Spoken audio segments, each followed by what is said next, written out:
10వ మనం చదివితే అక్కడ యోగు ఒక మాట అంటున్నాడు తన భార్యతో, తను కట్టుకున్నటువంటి భార్యతో అంటున్నాడు. ఏమంటున్నాడు? అందుకతడు మూర్ఖురాలు మాట్లాడినట్లు నీవు మాట్లాడుచున్నావు,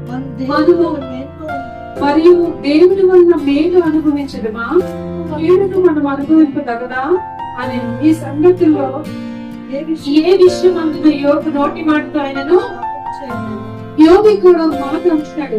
ఎవరితో అంటున్నాడు అంటే తన భార్యతో అంటున్నాడు. ఏమని అంటున్నాడంటే ఒక మూర్ఖురాలు మాట్లాడినట్టుగా మాట్లాడుతుంది.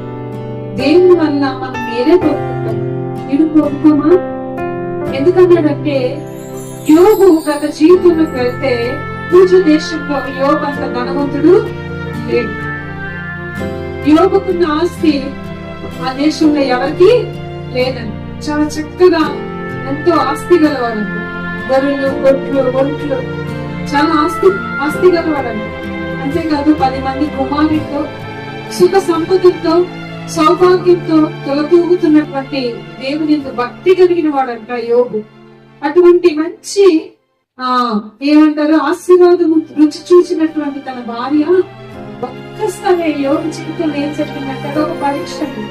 యోగు జీవితంలో ఏం జరిగిందంటే అదొక దేవుడు పెట్టిన పరీక్ష. యోసేపు జీవితంలో ఎలాగైతే దేవుడు పరిశోధించాడో అలాగే యోగు జీవితంలో కూడా ఒక పరీక్ష పెట్టాడు దేవుడు. పరీక్ష పెట్టినప్పుడు అతనికి కూడా శోధన కాలం వచ్చింది, కీడు అనుభవించాల్సిన పరిస్థితులు వచ్చాయి. ఒక్క దినానే ఉన్న ఆస్తి అంతా కోల్పోయాడు. ఒక్క దినానే 10 మంది బిడ్డల్ని కోల్పోయాడు.